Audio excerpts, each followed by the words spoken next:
Welcome to Siddhartha Chapter 12, Govinda and Right Concentration. We are at the end of our book and in for a surprise. So, a little bit about right concentration first.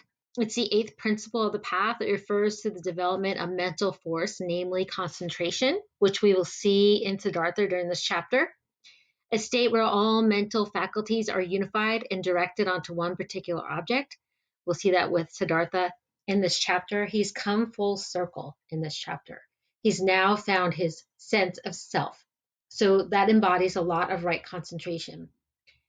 The Buddhist method of choice to develop right concentration is through meditation. And as we've seen in this book, this is a method used in the book. We used to have meditation Mondays.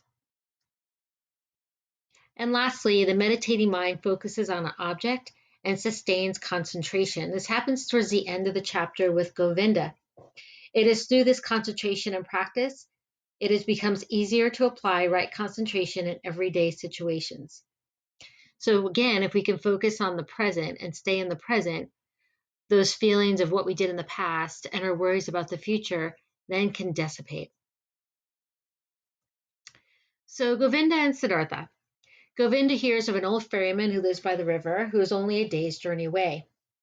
So he goes, wants to find out who this ferryman is.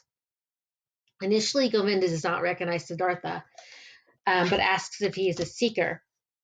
It's interesting because Siddhartha even says to him, like, once you came across a man sleeping under this tree. It's then where Govinda's like, oh, wait, it's you, Siddhartha. So when he asks if he is a seeker, Siddhartha says, when someone is seeking, it happens quite easily that he only sees the thing that he is seeking, because he's only thinking of the thing he is seeking. Seeking means to have a goal, but finding means to be free, to be receptive, to have no goal. So it sounds kind of confusing. What he's saying is oftentimes we look so much at one goal, we don't look at the things around us, and we don't take in, like, we're not mindful of those things around us, and we focus so much on one goal that we lose becoming open to other experiences. So that's what he's saying here. So we want to be receptive to other things and not just our goal. We can have a goal there, but we want to also open ourselves up to seeing things around us. So after conversing, Govinda realizes that he's now speaking with Siddhartha. So Siddhartha asks him to stay at the hut, and he does. There's this concept of knowledge versus wisdom in this chapter, and I'm taking a lot of these quotes from page 115. And I have on the side of my notes, knowledge versus wisdom. Remember, in this book, Siddhartha was always in search of more wisdom than knowledge. He didn't really take into the true teachings of teachers. He wanted to experience the world in different ways. And it was through that experience he became who he was. So he was opening himself open to a lot of different experiences to learn who he was. So let's look at some important quotes. The first one, wisdom is not communicable. The wisdom which a wise man tries to communicate always sounds foolish. So here I even think he's talking about teachers. Like, we try to impart this wisdom on other people, but sometimes it's not always taken in the way we would like. The next quote, no, I am telling you that what I've discovered, knowledge can be communicated, but not wisdom. I don't know why I have that word one after. Sorry about that. So again, he's saying that wisdom we learn more by doing. We can tell somebody something, and I can tell you how to write an essay, I can tell you how to teach, but it's not through just that knowledge that I'm communicating to you, it's through the wisdom. It's actually taking place in what you do and how you discover the process. One can't communicate and teach it, meaning wisdom. You have to go through it, you have to experience life. The fourth quote, it was this that drove me away from teachers. That idea of, like, he just didn't want knowledge. The fifth quote, all of Siddhartha's journey was necessary for him to gain wisdom. I learned through my body and souls that it was necessary for me to sin, that I needed lust, that I had to strive for property and experience nausea and the depths of despair in order to learn not to resist them, in order to love the world. He had to experience everything in order to discover who he was. If he missed out on parts of those experiences, he may not have gotten to where he is now. He expresses to Govinda that Vastuvi knew more than him or anyone, without teachers, without books, just because he believed in the river. And Vastuvi really, I feel, let him grow because he didn't communicate very much to him. He did on occasion, but he really let Siddhartha figure himself out.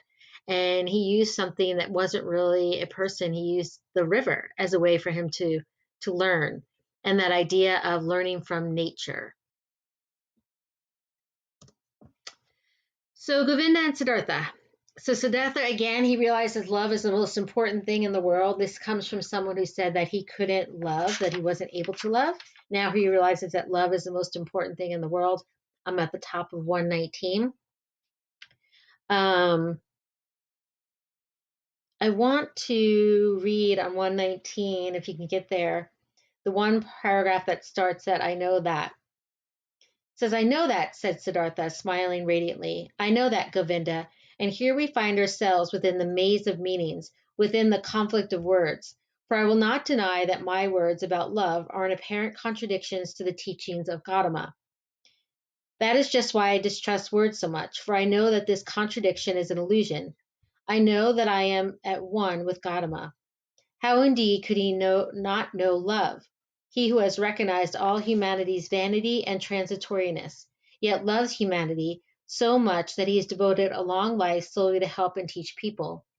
Meaning that here's Gautama, who has been able to see all this vanity and sin in the world, yet still loves people.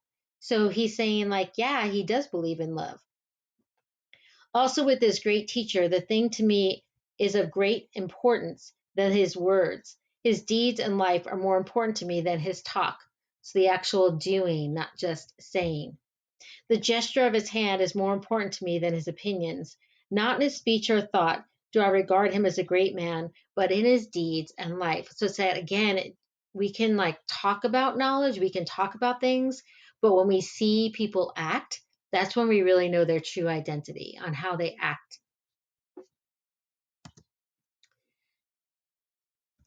And sorry, I'm going to go back to here.